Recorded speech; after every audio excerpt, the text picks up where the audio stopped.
Existe uma carta escondida dentro da minha Bíblia há 50 anos. 50 anos, vocês conseguem imaginar?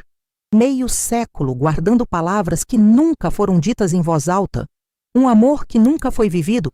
Uma vida inteira que poderia ter sido e não foi. Essa carta mudou tudo.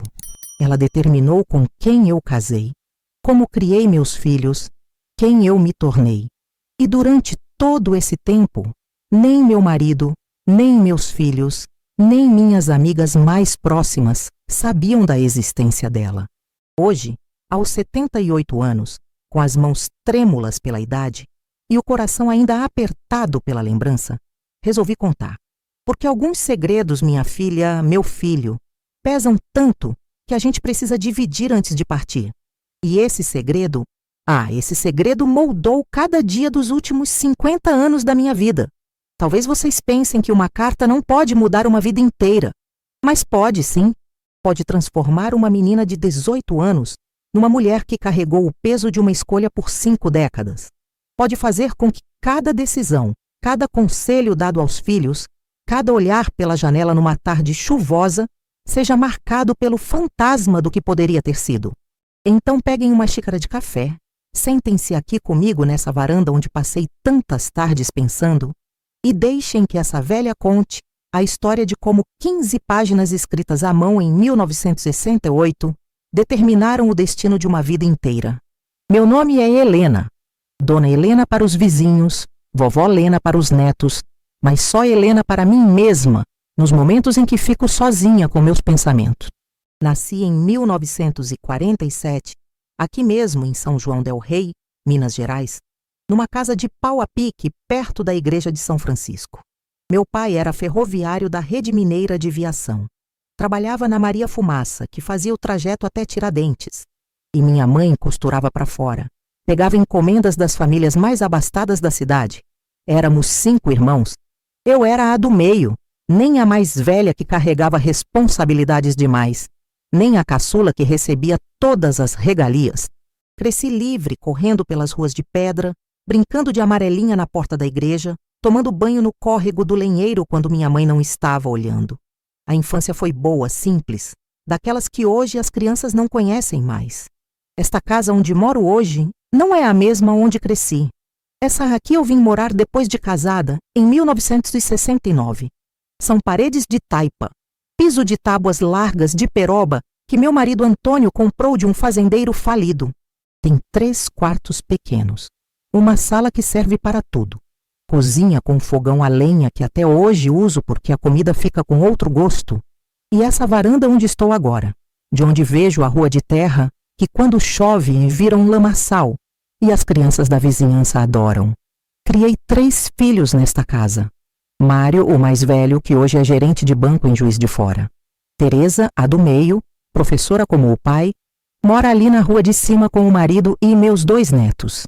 E Lucas, o caçula, que foi para São Paulo tentar a sorte e volta de vez em quando com histórias de uma cidade que não consigo nem imaginar direito. Enterrei meu marido há 7 anos. Câncer de pulmão. Fumou a vida inteira aqueles cigarros de palha fedorentos. Foi rápido demais. Do diagnóstico à morte foram apenas 4 meses. Às vezes ainda pego o cheiro dele no guarda-roupa, naquelas camisas velhas que não tenho coragem de dar. Não porque foi um casamento de grande paixão, mas porque foi um casamento de companheirismo, daqueles que constroem uma vida tijolo por tijolo, dia após dia. Minha rotina hoje é simples. Acordo cedo, sempre acordei, o corpo não aguenta mais ficar na cama depois das 5 da manhã. Faço meu café na chaleira, esquento o pão na chapa, sento aqui na varanda e fico olhando a rua acordar. Tem a dona Mariquinha que passa levando o neto para a escola, sempre de chinelo de dedo e avental florido. Tem o seu João que sai para a padaria buscar pão quente. Tem a vida acontecendo, essa vida miúda, cotidiana, que não aparece em lugar nenhum, mas que é feita de pequenos gestos repetidos ao longo de décadas. Às tardes recebo a visita da Teresa, que vem tomar café comigo e me contar dos problemas da escola onde dá aula. Também vêm os netos, Pedrinho e Maria Clara, que adoram revirar meu baú de quinquilharias, aquelas bugigangas que fui juntando ao longo da vida. Ficam pedindo histórias da vovó quando era moça, Querem saber como era namorar antigamente, como eram as festas, os bailes, a vida sem celular e internet. E eu conto. Conto sobre os bailes na sociedade recreativa, sobre como era namorar na sala com os pais por perto, sobre as serenatas, sobre meu vestido de noiva feito pela minha mãe em 2 meses de trabalho. Conto, mas não conto tudo. Nunca conto tudo. Porque tem coisas que uma avó não conta para os netos, segredos que carregamos sozinhas até o túmulo, ou quase até o túmulo. Porque hoje, não sei bem porquê, talvez porque a idade esteja chegando e a gente sente que o tempo está acabando, resolvi contar. Não para meus filhos, não para meus netos, mas para vocês que estão me ouvindo agora. Desconhecidos que talvez entendam melhor que minha própria família o peso que carreguei todos esses anos. Mas antes de contar sobre a carta, sobre o segredo que mudou minha vida, preciso levar vocês comigo no tempo. Preciso que entendam como era o mundo em 1968, como era ser uma moça de 18 anos numa cidade do interior de Minas, que regras governavam nossa vida, que sonhos eram permitidos e quais eram proibidos. O ano era 1968. Para quem vê de longe, parece que foi ontem, mas para quem viveu, parece ter sido em outro mundo, em outro planeta. O Brasil vivia sob o regime militar desde 64. Mas isso, minha filha, meu filho, mal chegava até nossa cidadezinha. As notícias demoravam. O rádio era a única forma de saber o que acontecia lá fora. E mesmo assim, muita gente nem ligava para essas coisas de política. O que importava em São João del Rei eram as coisas concretas da vida. A missa de domingo na matriz, obrigatória para toda a família de respeito. O recolher às 6 da tarde para as moças solteiras, quando as ruas começavam a ficar vazias. E quem era visto perambulando depois desse horário ia parar na boca do povo. As festas na sociedade recreativa aos sábados, com chaperone e tudo, onde a gente dançava aquelas valsas e os rapazes não podiam encostar a mão mais abaixo da cintura. Eu tinha 18 anos recém-completados. Era considerada bonita, não vou mentir. Tinha aquele tipo de beleza que era valorizada na época. Pele clara, cabelos castanhos compridos que eu prendia em tranças, cintura fina porque a gente não comia essas porcarias industrializadas de hoje. Usava vestidos até o joelho, sempre de manga, porque mostrar os braços era considerado vulgar. Minha mãe bordava detalhes nas golas, colocava rendinha, fazia milagre com o pouco dinheiro que tínhamos. Estudei até a 4ª série, que era o normal para as meninas da época. Depois disso, ficava em casa ajudando a mãe com a costura, aprendendo a cozinhar, a lavar, a passar, tudo o que uma boa esposa precisava saber. Algumas moças mais ricas continuavam estudando no colégio das freiras, mas minha família não tinha dinheiro para isso. E nem fazia falta, não pensávamos assim. O destino de uma moça era casar, ter filhos, cuidar da casa. Ponto. Mas eu, sem saber direito por quê, sempre fui diferente. Gostava de ler, devorava os poucos livros que conseguia arranjar emprestado, lia até Jorge Amado escondida da minha mãe, que achava que aquilo era leitura imprópria. Ficava imaginando mundos além da minha rua, além da minha cidade.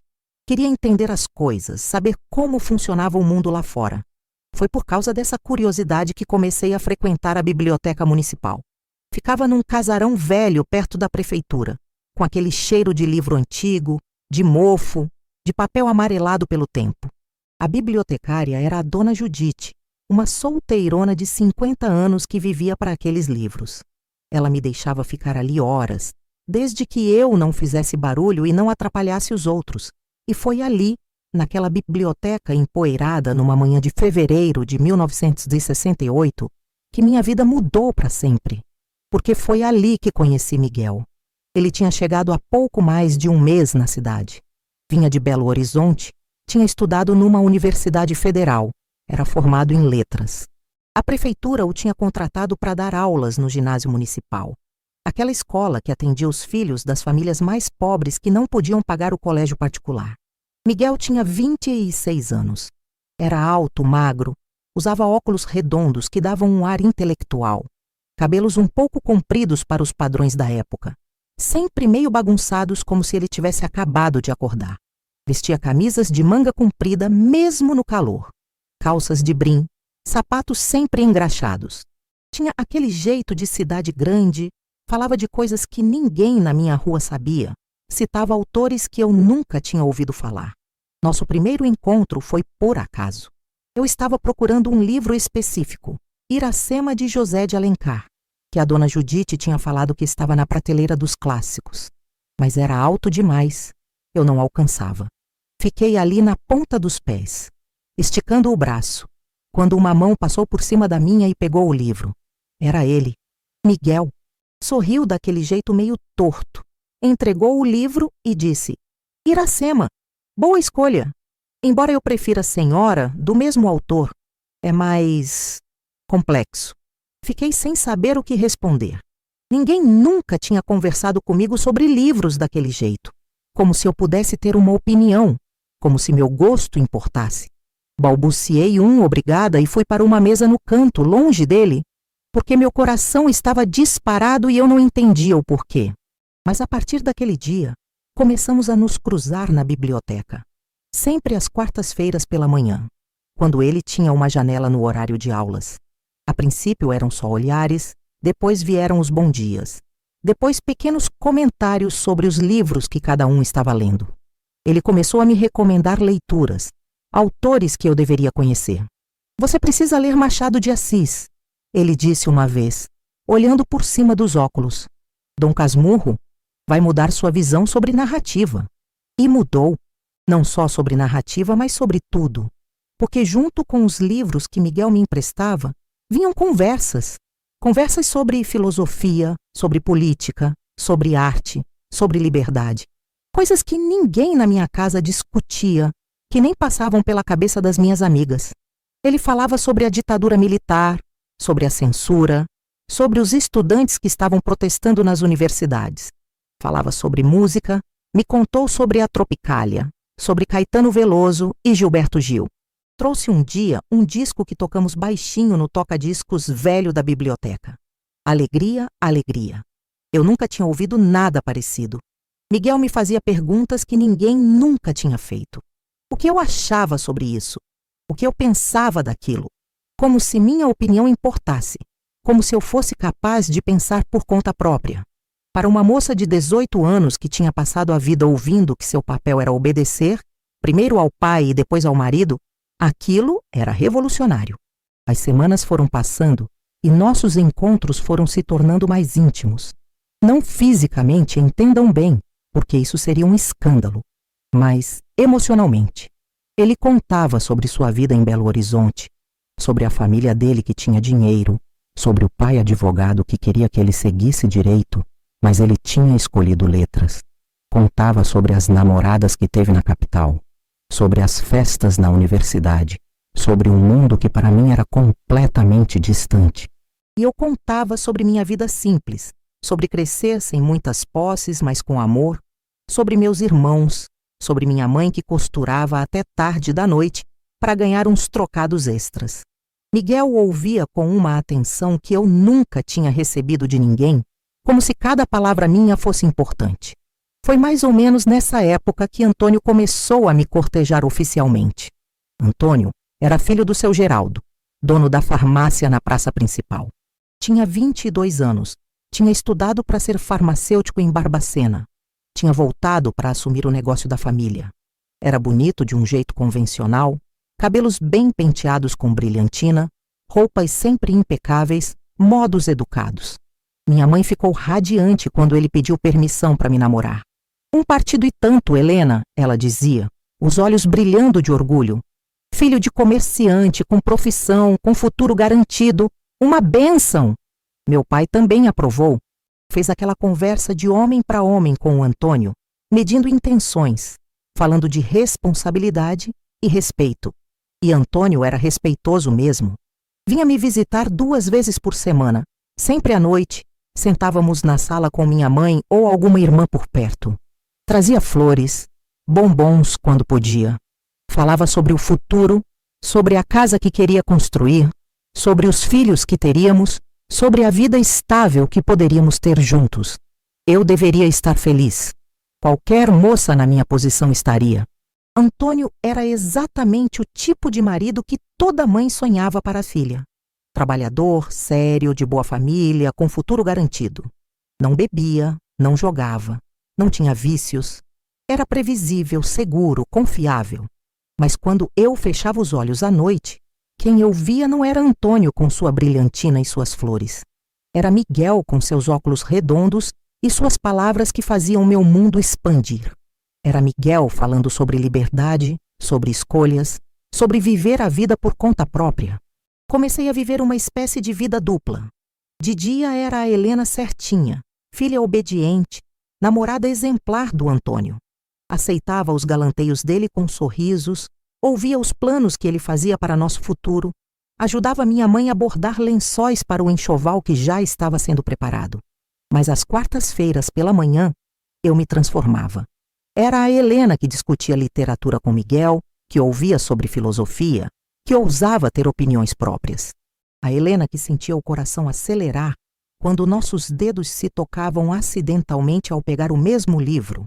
A Helena que começava a entender o que era a paixão de verdade. Aquela coisa avassaladora que os poetas descrevem, e eu achava que era exagero. A situação foi ficando insustentável. Miguel e eu nunca falamos abertamente sobre o que estava acontecendo entre nós. Não ousávamos. Ele sabia que eu estava sendo cortejada pelo Antônio. Toda a cidade sabia. E eu sabia, porque ele tinha comentado uma vez que a família dele já estava arranjando o seu casamento com uma moça da capital, filha de um desembargador. Mas havia algo entre nós. Algo não dito, proibido, perigoso. Estava nos olhares que trocávamos, na forma como ele escolhia os livros que me emprestava. Sempre histórias de amor impossível, percebo agora. Estava no jeito como minha voz mudava quando eu falava com ele. Ficava mais baixa, mais íntima. Estava na forma como o tempo parecia parar naquelas manhãs de quarta-feira, na biblioteca empoeirada. Até que chegou uma manhã de março em que tudo mudou. Era uma quarta-feira chuvosa. Lembro como se fosse hoje. O céu estava carregado, ameaçando temporal, e minha mãe tinha dito que eu não deveria sair. Mas eu insisti. Inventei uma desculpa qualquer sobre devolver um livro atrasado. Peguei a sombrinha velha e fui. A biblioteca estava quase vazia por causa da chuva. Só estavam lá a dona Judite em sua mesa, cochilando sobre um livro de registros, e Miguel. Ele estava sentado na mesa do canto, a de sempre. Mas havia algo diferente nele. Parecia tenso, preocupado. Não estava lendo, apenas olhava pela janela para a chuva, que começava a cair forte. Sentei na minha cadeira de costume, do outro lado da mesa. Ficamos em silêncio por um tempo. Só o som da chuva tamborilando no telhado velho. Então ele empurrou um livro pela mesa. Machado de Assis, Dom Casmurro, o que ele tinha me recomendado semanas atrás. Está devolvendo? Perguntei, confusa, porque eu já tinha terminado de ler.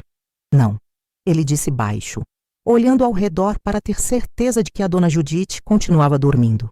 Olhe dentro. Abri o livro e meu coração quase parou. Havia um envelope, grosso, pesado, como se tivesse muitas páginas dentro. Meu nome estava escrito na frente, com aquela letra caprichada de professor. Helena. Olhei para ele assustada, mas Miguel já estava de pé, colocando os livros dele numa bolsa de couro gasta. Leia em casa, foi tudo que disse. Leia sozinha. E saiu, sem olhar para trás, a chuva encharcando sua camisa antes mesmo que ele chegasse na rua. Guardei o livro dentro da minha bolsa como se fosse contrabando. Meu coração batia tão forte que tinha certeza que todos na rua podiam ouvir. Voltei para casa correndo, a chuva me molhando por completo. Minha mãe reclamando sobre eu ter saído com aquele tempo. Tranquei-me no quartinho que dividia com minhas duas irmãs mais novas, esperei elas saírem para fazer alguma tarefa e abri o envelope com as mãos tremendo. Eram 15 páginas. 15 páginas escritas com aquela letra elegante em papel de caderno pautado, palavras que pareciam queimar meus olhos conforme eu lia. Ele começava pedindo desculpas. Desculpas por escrever aquilo, por colocar aquele fardo em minhas mãos, por ser covarde demais para falar pessoalmente. E então, página após página, Miguel despejava seu coração. Falava sobre como tinha se apaixonado por mim desde o primeiro dia na biblioteca. sobre como cada conversa nossa era um tormento doce, porque ele sabia que não podíamos ficar juntos. Descrevia detalhes sobre mim que eu nem sabia que ele tinha notado. A forma como eu mordia o lábio inferior quando estava concentrada lendo, como meus olhos se iluminavam quando eu descobria uma ideia nova, o jeito como eu prendia uma mecha de cabelo atrás da orelha quando ficava nervosa. Ele escrevia sobre a diferença entre nós. Ele vinha de uma família de posses, eu era filha de ferroviário e costureira. Ele tinha estudado na capital, eu mal tinha terminado a escola primária. Ele deveria se casar com alguém do mesmo nível social. Eu já estava sendo cortejada pelo filho do farmacêutico. Mas, principalmente, ele escrevia sobre o amor, um amor impossível, proibido, que não tinha lugar naquele mundo de regras sociais e conveniências. Ele dizia que me amar era como tentar segurar água nas mãos, inevitável que escapasse, mas impossível não tentar. Citava poemas, trechos de livros que tínhamos lido juntos, transformava nossos momentos comuns na biblioteca em algo mágico, transcendente. Na 10ª página, ele contou que a família dele tinha marcado o casamento. Seria em junho, em Belo Horizonte, com a filha do desembargador. Uma moça que ele mal conhecia, que tinha visto 3 vezes em jantares formais. Um casamento de conveniência arranjado pelas famílias como era costume. Ele não a amava. Duvidava que algum dia pudesse amá-la, mas era o que se esperava dele, o que sua posição social exigia. E então vinha a parte que me destruiu. Ele escrevia: se você me pedisse, Helena, eu deixaria tudo. Deixaria minha família, minha posição, meu futuro prometido.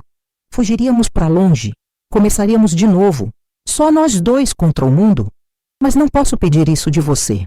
Não posso arruinar sua vida por causa de um amor que talvez seja apenas minha fantasia. As últimas páginas eram uma despedida. Ele tinha pedido transferência para outra cidade. Iria embora no fim do mês. Achava melhor assim, um corte limpo sem prolongar a agonia. Desejava que eu fosse feliz com Antônio, que tivesse a vida estável que merecia, que encontrasse paz. E terminava com uma frase que ficou gravada no meu coração para sempre. Você será sempre a mulher que me ensinou que o amor verdadeiro não é aquele que possuímos, mas aquele que nos transforma. Quando terminei de ler, estava com o rosto encharcado de lágrimas.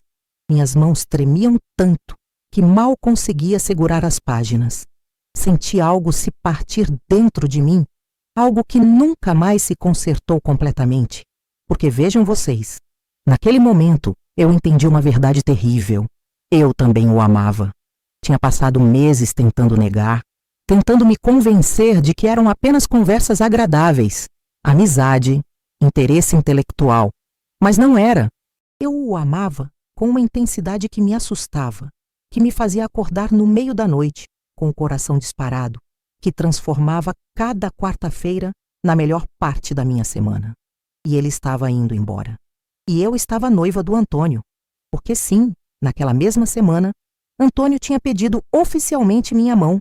Tinha ido à minha casa num domingo à tarde de terno e gravata, com um buquê de flores tão grande que mal passava pela porta. Tinha ajoelhado na sala, na frente dos meus pais e irmãos, e feito o pedido formal. Minha mãe chorou de alegria. Meu pai abriu a garrafa de vinho que guardava para ocasiões especiais. Minhas irmãs pulavam animadas, já planejando como seria o casamento. Toda a rua ficou sabendo em questão de horas, vizinhos vinham dar parabéns, as comadres da minha mãe já falavam sobre o enxoval. E eu tinha dito sim. Tinha sorrido, tinha aceitado o abraço do Antônio, tinha recebido as congratulações. Porque era isso que se esperava. Porque ele era um bom partido. Porque recusar seria um escândalo sem explicação possível. Mas dentro de mim, algo gritava. Gritava que estava cometendo um erro. Gritava que eu amava outro homem. Gritava que eu estava enterrando viva a Helena que poderia ser livre, apaixonada, aventureira. Depois de ler a carta, fiquei 3 dias trancada no quarto, fingindo estar doente. Minha mãe achava que era nervosismo pré-casamento, coisa normal de noiva. Mas eu estava destruída, dividida ao meio, tentando decidir entre o que meu coração queria e o que minha razão sabia que era certo. Pensava nas opções. Podia responder à carta. Podia dizer sim ao Miguel, fugir com ele, construir uma vida nova longe dali. Mas então o quê? Seríamos felizes? Ou o peso do que deixamos para trás? Minha família humilhada, as portas que se fechariam para nós, a pobreza que provavelmente enfrentaríamos, destruiria esse amor? Porque vejam, meus queridos, o amor de romance é bonito no papel, mas na vida real, amor precisa de teto, comida, respeito social. Miguel e eu, fugindo assim, seríamos párias. Nenhuma família nos receberia. Ele perderia qualquer chance de carreira. Eu jamais poderia voltar para minha cidade. Minha família seria manchada pelo escândalo. E tinha mais. O Antônio, pobre Antônio, que não tinha culpa de nada, que me cortejava com honestidade, que fazia planos sinceros para nosso futuro. Romper o noivado seria humilhá-lo publicamente, destruir sua reputação. Num lugar pequeno como São João del Rei, isso o perseguiria para sempre. Então eu fiz o que achei que era certo, ou o que achei que era menos errado. Não sei mais. Peguei a carta todas as 15 páginas, coloquei de volta no envelope e escondi dentro da minha Bíblia, entre o livro de Provérbios e o de Eclesiastes, como se colocar ali, entre palavras sagradas, pudesse dar algum tipo de perdão ou absolvição ao que eu estava fazendo. Nunca respondi. Nunca procurei o Miguel. Deixei que ele partisse acreditando que eu não sentia o mesmo, que ele tinha se enganado, que aquelas manhãs na biblioteca não significavam para mim o que significavam para ele. A última vez que o vi foi numa manhã de abril. Ele estava na praça, esperando o ônibus que o levaria embora. Eu estava do outro lado, escondida atrás da coluna da igreja, vendo-o partir. Nossos olhares se cruzaram por um segundo. Ele levantou a mão, como quem se despede. Eu não mexi um músculo. Fiquei ali, imóvel, vendo o homem que eu amava desaparecer da minha vida para sempre. E então, foquei em me transformar na esposa perfeita para o Antônio. O casamento foi lindo, dizem. Eu mal me lembro. Sei que meu vestido era de tule branco com renda, feito pela minha mãe e suas amigas ao longo de 2 meses. Sei que a igreja estava cheia, que teve festa na sociedade recreativa, que dançamos até tarde. Mas me sinto como se estivesse assistindo à vida de outra pessoa, uma Helena paralela que conseguia sorrir e fingir felicidade. A noite de núpcias foi... Cumpri minha obrigação de esposa. Antônio foi gentil, respeitoso, mas enquanto ele me tocava, eu fechava os olhos e pensava em outro lugar, em outra vida, em outra pessoa. Nos primeiros anos de casamento, a carta se tornou meu refúgio secreto. Quando Antônio saía para a farmácia, quando eu ficava sozinha em casa, eu pegava a Bíblia, tirava o envelope e relia aquelas páginas até saber cada palavra de cor. Chorava, sempre chorava, mas depois enxugava as lágrimas, guardava tudo de volta e voltava a ser a dona Helena, esposa do farmacêutico. Engravidei logo no primeiro ano. Veio o Mário, depois a Teresa, depois o Lucas. E ser mãe foi bom, foi uma salvação até. Porque criança exige tanto da gente que não sobra muito espaço para pensar no que não foi. As fraldas, as mamadas, as noites sem dormir, o cuidado constante. Tudo isso me tirou de mim mesma, me forçou a viver no presente. Mas a carta continuava ali, na Bíblia, entre Provérbios e Eclesiastes, guardando um segredo que ninguém conhecia. E esse segredo começou a moldar tudo na minha vida. Cada decisão que tomei depois foi, de alguma forma, influenciada por aquela carta escondida. Quando o Mário tinha 15 anos e se apaixonou por uma menina que a gente achava que não era adequada, filha de um pedreiro de uma família simples demais. E a família pressionava para que ele terminasse. Fui eu que defendi. Deixa o menino escolher, eu disse. Amor não se mede por status social. Antônio estranhava meu posicionamento, mas eu insisti, porque eu sabia o gosto amargo de não poder escolher por amor. Quando a Teresa quis fazer faculdade e Antônio achava desnecessário, que mulher não precisava de curso superior, fui eu que bati o pé. Vendi minhas joias, peguei encomendas de costura, juntei dinheiro. Minha filha vai estudar, eu disse. Vai ter escolhas que eu não tive, porque eu lembrava das conversas com Miguel sobre liberdade, sobre conhecimento, sobre um mundo maior que aquele pequeno ao nosso redor. Quando o Lucas, já adulto, veio me contar que era gay, chorando, achando que eu o rejeitaria, fui eu que abracei ele e disse: seja quem você é, meu filho. A vida já é curta demais para vivermos fingindo ser quem não somos.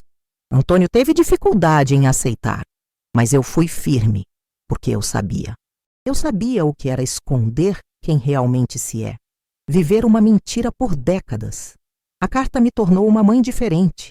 Incentivei meus filhos a seguirem seus corações, a não se deixarem prender por convenções sociais, a escolherem amor e paixão, em vez de segurança e conveniência.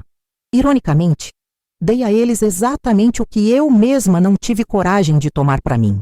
E com o Antônio, fui boa esposa. Cuidei da casa, criei os filhos, estive ao lado dele por 50 anos, mas sempre com aquele espaço vazio dentro de mim, aquele lugar que pertencia a outra pessoa, a outro amor, a outra vida. Antônio sabia? Nunca perguntou, nunca desconfiou, ou se desconfiou, nunca disse nada.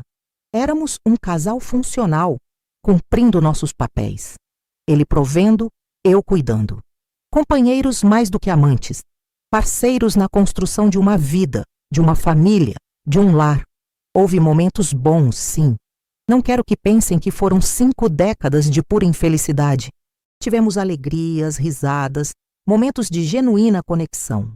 O nascimento dos filhos, as festas de aniversário, os natais em família, as conquistas dos meninos, tudo isso foi real, foi bom, foi importante. Mas sempre, sempre havia aquela sombra, aquele e se, aquela carta escondida na Bíblia que era como um coração secreto pulsando dentro da casa, invisível para todos menos para mim. Os anos foram passando e o peso foi aumentando. Não era só a carta, entendem? Era tudo que ela representava. Era a Helena que eu não fui. Era a vida que não vivi. Era o amor que neguei. Era a coragem que não tive. Teve noites em que acordava suando com o coração disparado, tendo sonhado com Miguel. Sonhos vívidos onde eu respondia à carta, onde fugíamos juntos, onde construíamos uma vida diferente. Acordava e Antônio estava do meu lado, roncando tranquilamente, alheio ao turbilhão dentro de mim. Teve dias em que pegava a Bíblia, decidida a queimar aquela carta, a me libertar daquele peso, mas nunca conseguia. Era como se queimá-la fosse matar de vez aquela parte de mim, aquela Helena apaixonada que existiu por alguns meses em 1968.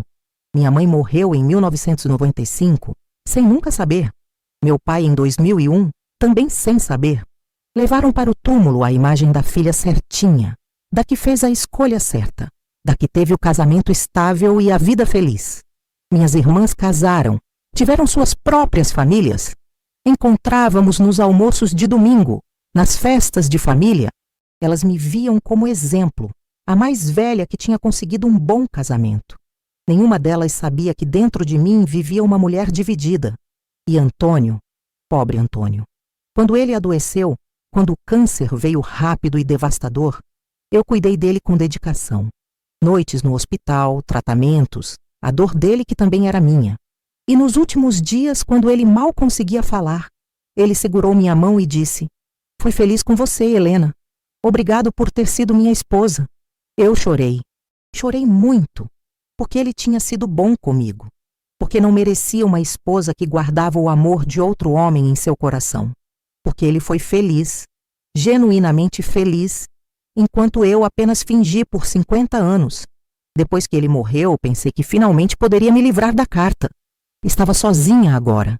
Não tinha mais que fingir para ninguém. Podia queimar aquele papel velho, enterrar o passado, viver meus últimos anos em paz. Mas não consegui, porque aquela carta, com toda a sua carga de dor e arrependimento, era também a última conexão com a única época da minha vida em que fui completamente verdadeira comigo mesma.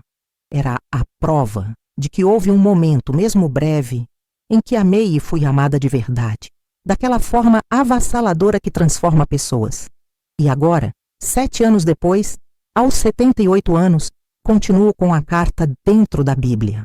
Continuo relendo de vez em quando, numa mastigação constante da própria dor. Continuo vivendo com o peso dessa escolha que fiz há 50 anos. Mas tem algo que eu não contei ainda. Algo que aconteceu 3 meses atrás e que mudou tudo. Algo que me trouxe até este momento, até essa confissão que estou fazendo agora para vocês. Foi num sábado comum. Eu estava aqui na varanda tomando meu café da tarde, quando um carro parou na frente de casa. Um carro bonito, novo, desses que não são comuns em nossa rua de terra. Desceu uma mulher de uns 50 anos, bem vestida, com aquela postura de quem tem educação formal. Ela veio até o portão, hesitante. "A senhora é Dona Helena?" perguntou. "Helena Ferreira Santos?" "Sou sim", respondi sem entender. "Posso ajudar?" A mulher respirou fundo, como quem está prestes a saltar de um penhasco. "Meu nome é Beatriz, Beatriz Nascimento. Sou filha de Miguel Nascimento." O mundo parou. Juro que o mundo literalmente parou. O barulho da rua sumiu. Meu coração parecia ter esquecido como bater. "Beatriz, filha de Miguel. Pode sentar?" Ela pediu, apontando para a cadeira ao meu lado. Não consegui responder, só acenei com a cabeça. Minhas mãos tremiam tanto que coloquei a xícara de café no chão com medo de derrubá-la. Beatriz sentou e ficamos em silêncio por um tempo que pareceu eterno. Então ela abriu a bolsa e tirou um envelope. Um envelope velho, amarelado, idêntico àquele que estava escondido na minha Bíblia. Meu pai morreu há 2 anos, ela começou com a voz embargada. Câncer foi rápido. Nos últimos dias, quando já estava muito debilitado, me chamou e me deu isso. Ela estendeu o envelope. Eu não tive coragem de pegar. "É uma carta", ela continuou. "Uma carta que ele escreveu, mas nunca mandou, para uma Helena de São João del Rei. Ele me fez prometer que se algum dia eu pudesse, tentaria encontrá-la. Levei 2 anos rastreando, perguntando, até conseguir seu endereço." Ela pausou, limpando as lágrimas que começavam a cair. "Meu pai foi um homem bom. Foi um pai presente, um professor dedicado, mas sempre teve uma tristeza profunda nos olhos, sabe? Como se parte dele estivesse sempre em outro lugar." Meu coração estava partido. Miguel havia morrido. O homem que amei tinha partido sem que eu soubesse, sem que pudesse me despedir, sem que ele soubesse que aquelas 15 páginas que me enviou mudaram cada dia dos meus últimos 50 anos. "Ele te amou muito", Beatriz disse suavemente. "Nunca falou seu nome, mas a gente sabia. Mamãe sabia também. O casamento deles foi funcional. Papai foi bom marido, bom pai, mas não era feliz. Não completamente." Ela empurrou o envelope para mim. "Leia quando puder. Ele queria que você soubesse." E foi embora. Simplesmente entrou no carro e partiu, me deixando ali com aquele envelope nas mãos, com um pedaço do passado que voltava para me assombrar. Esperei a noite cair, esperei a rua ficar silenciosa. Tranquei todas as portas, sentei na minha cama e abri o envelope com mãos que tremiam tão violentamente que quase rasguei o papel. Era longa. Não tão longa quanto a primeira, mas igualmente intensa. Datada de 1970, 2 anos depois da que eu tinha. Miguel começava contando que tinha se casado, que era pai agora, tinha uma filha chamada Beatriz, que tinha uma vida estável, um emprego bom, uma esposa que cuidava dele, mas que nada disso preenchia o vazio que eu tinha deixado. Ele escrevia sobre como pensava em mim todos os dias, como cada aluna que lia em voz alta na sala o fazia lembrar da minha voz, como via meu rosto em cada mulher de cabelos castanhos que cruzava seu caminho, como a ausência de resposta àquela primeira carta o atormentou por meses, anos. E então vinha a parte que me destruiu completamente. Ele contava que tinha voltado a São João del Rei, uma única vez em 1969, alguns meses depois de ter partido. Tinha ficado do outro lado da praça, escondido, e me viu.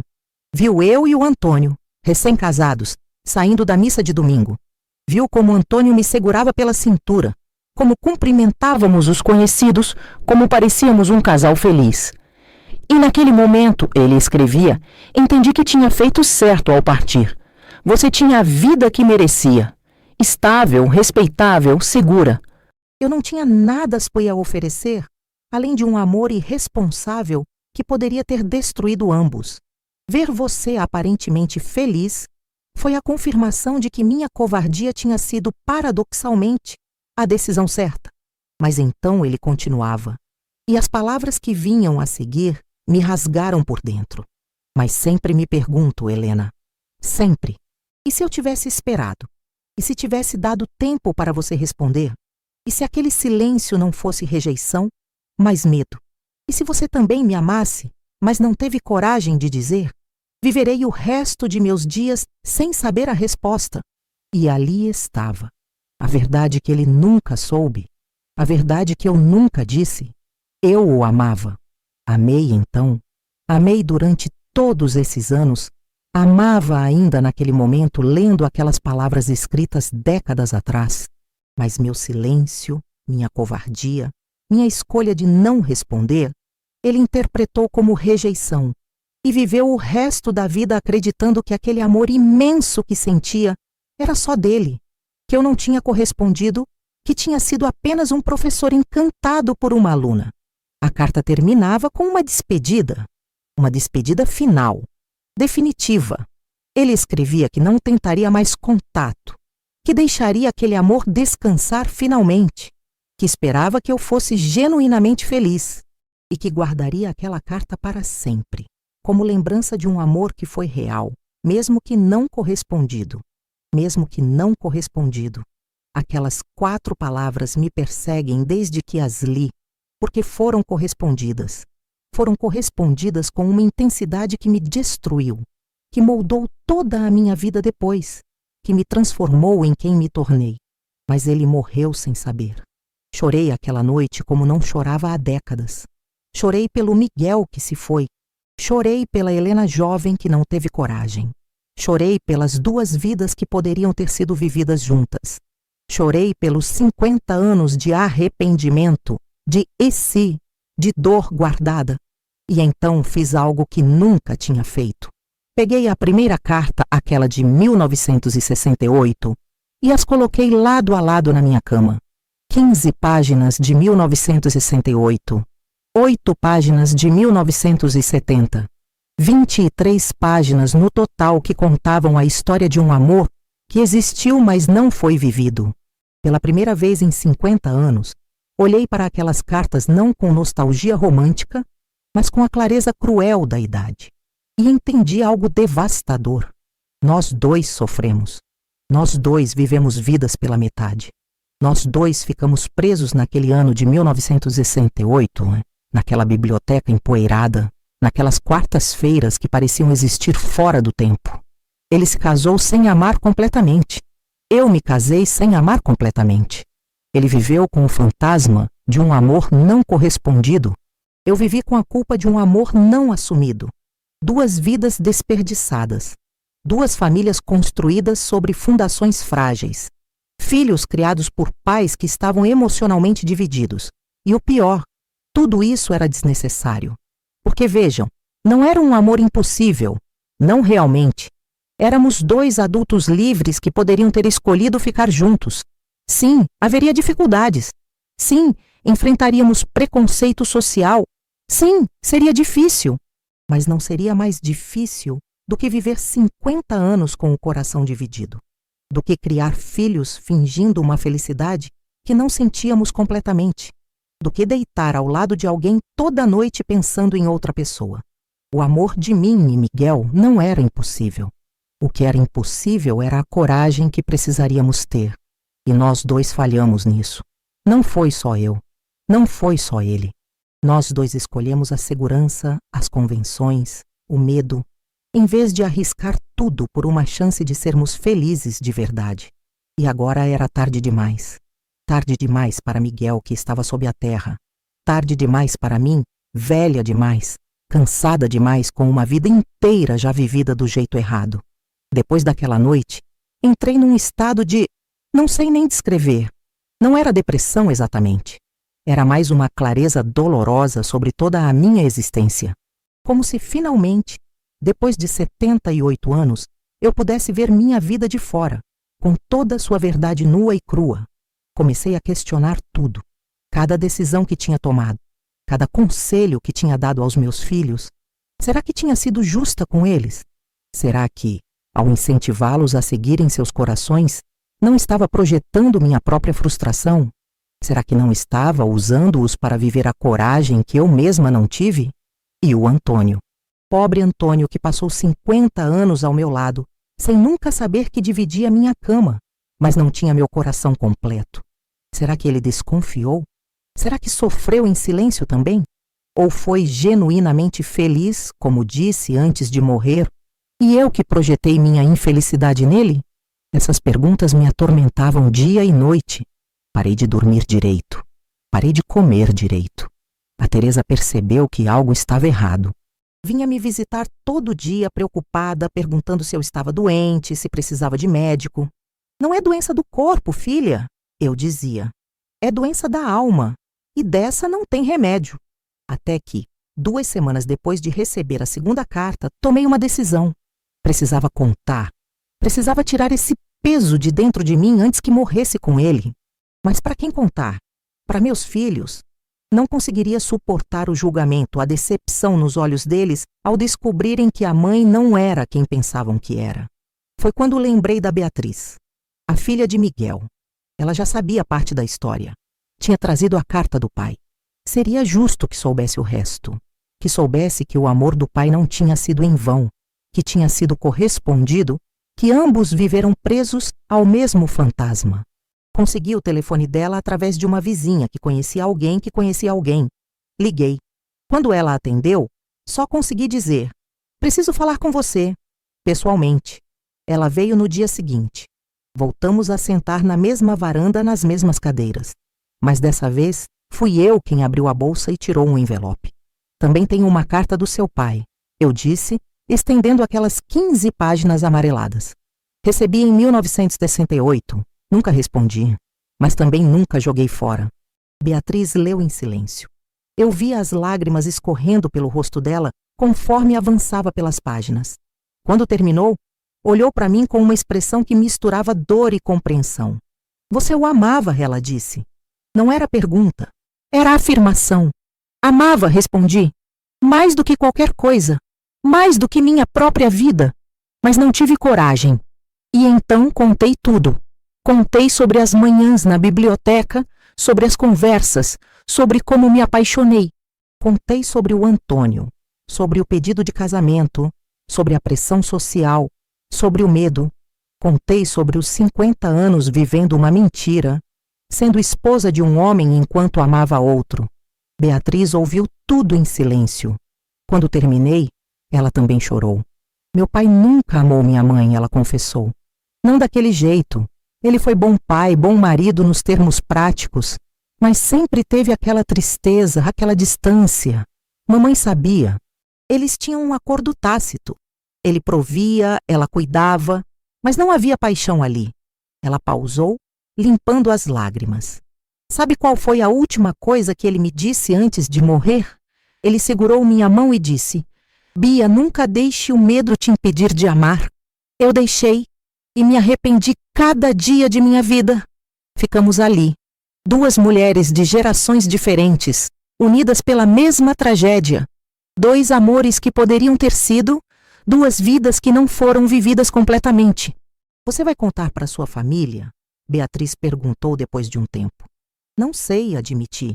"Como contar? Como explicar para meus filhos que a mãe que eles conhecem é uma mentira? Que passei a vida inteira dividida? Que amei outro homem que não o pai deles?" "Talvez não seja mentira", ela disse suavemente. "Talvez você possa amar 2 pessoas de formas diferentes. Talvez seu amor pelo meu pai não invalide o que construiu com sua família. Mas eu sabia que não era tão simples. Porque meu amor por Miguel não era apenas um sentimento guardado no passado. Ele tinha moldado ativamente cada decisão que tomei. Tinha sido o fantasma invisível presente em cada momento da minha vida com o Antônio. Tinha sido a régua pela qual medi tudo o que veio depois. Beatriz ficou a tarde toda. Conversamos sobre Miguel, sobre como ele era. Ela me mostrou fotos. O homem que eu amei aos 26 anos envelhecido, com cabelos brancos, rugas, mas ainda com aqueles olhos que eu lembrava. Ela contou histórias dele como professor, como pai, como pessoa. E eu contei histórias dele como era em 1968.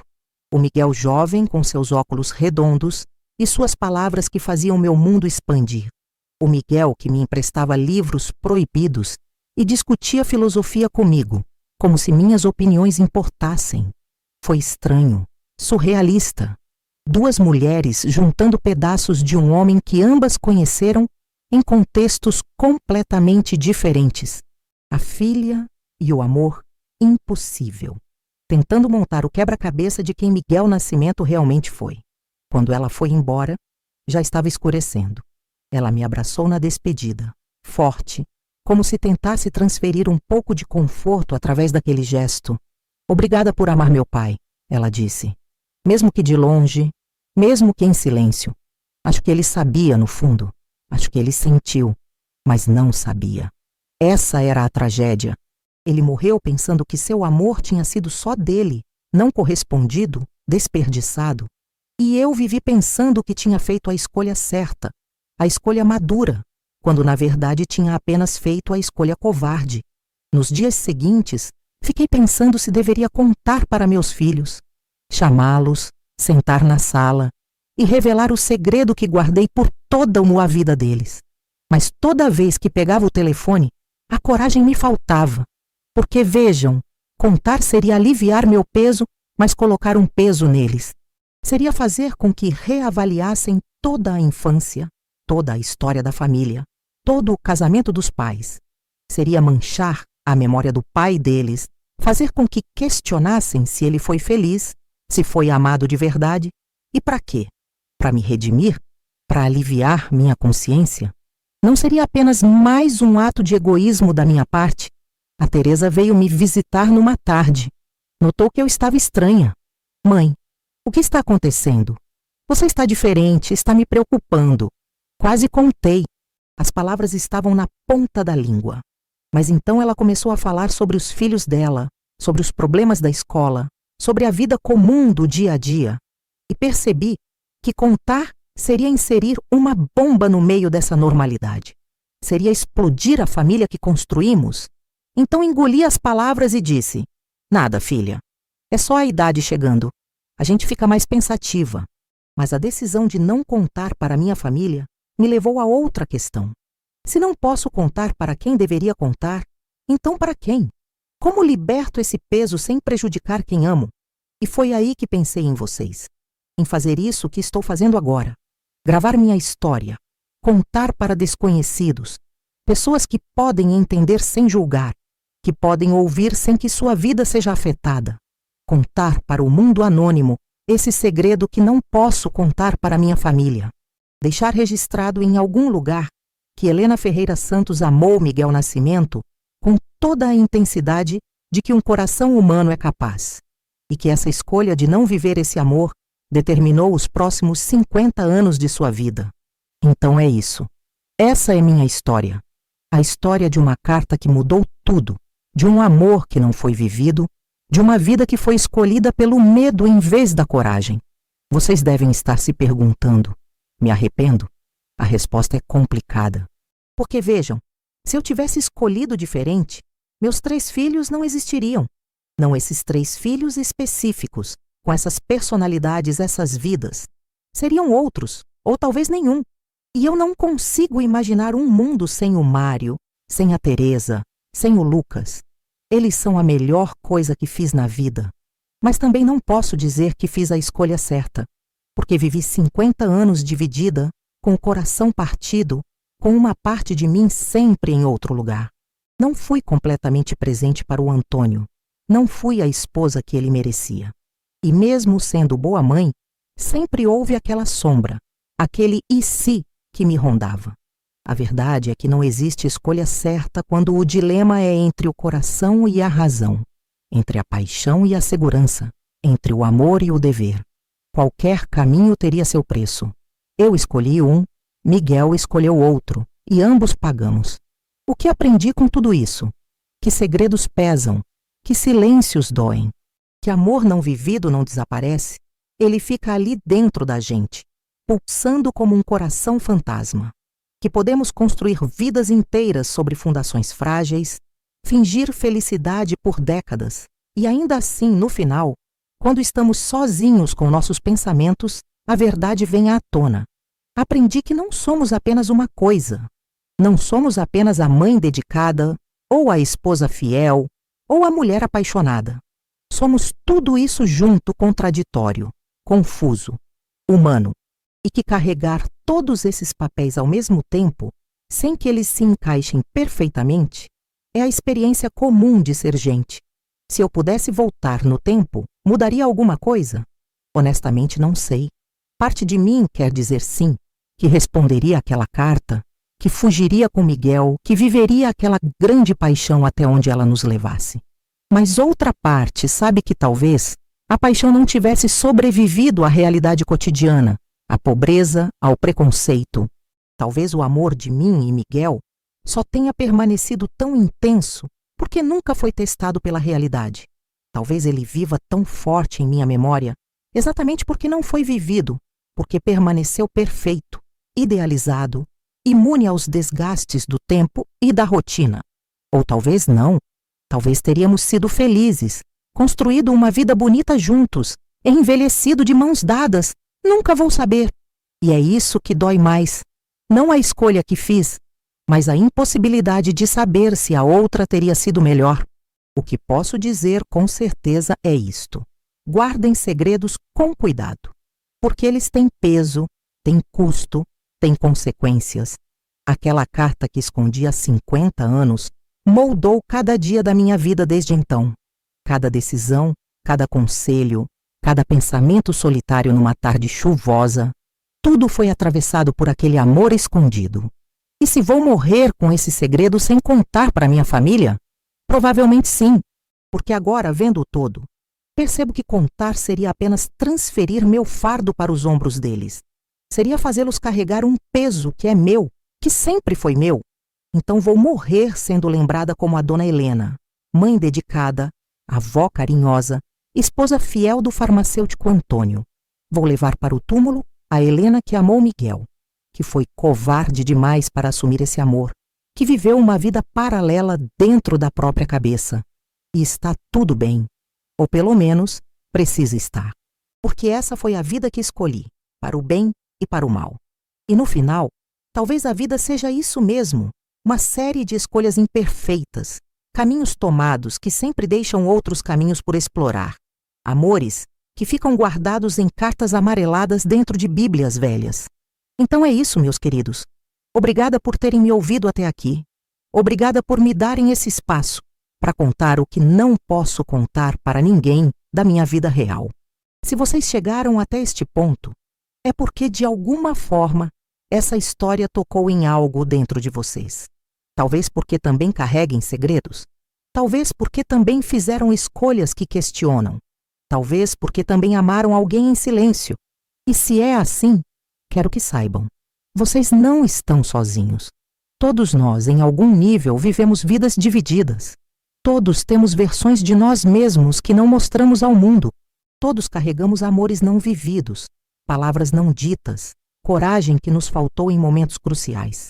A diferença é que eu escolhi dividir o meu segredo com vocês. Escolhi transformar minha dor privada em história pública. E façam o que quiserem com isso. Julguem-me, compreendam-me ou simplesmente ouçam e sigam em frente. Se essa história mexeu com vocês, se fez vocês pensarem sobre suas próprias escolhas, sobre seus próprios segredos, eu ficaria feliz em saber. Deixem um comentário contando. Não precisa ser sua história completa. Pode ser apenas um pensamento, um sentimento, uma reflexão. Ou, se preferirem, guardem isso para si. Assim como eu guardei minha carta por 50 anos. Não há julgamento aqui. Cada um sabe o peso que consegue carregar, o que pode dividir e o que precisa manter só para si. Mas se houver alguém aí que está vivendo um amor em silêncio, que está guardando palavras não ditas, que está com medo de fazer uma escolha que mude sua vida, Pensem no meu exemplo. Pensem no Miguel que morreu pensando que não foi amado.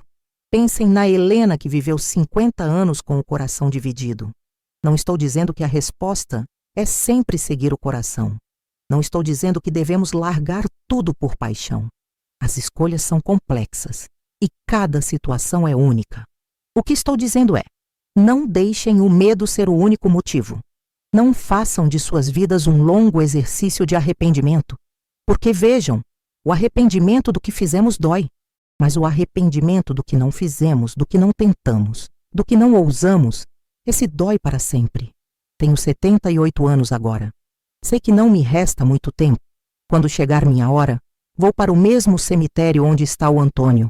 Meus filhos vão fazer uma cerimônia bonita, vão chorar, vão colocar flores no meu túmulo.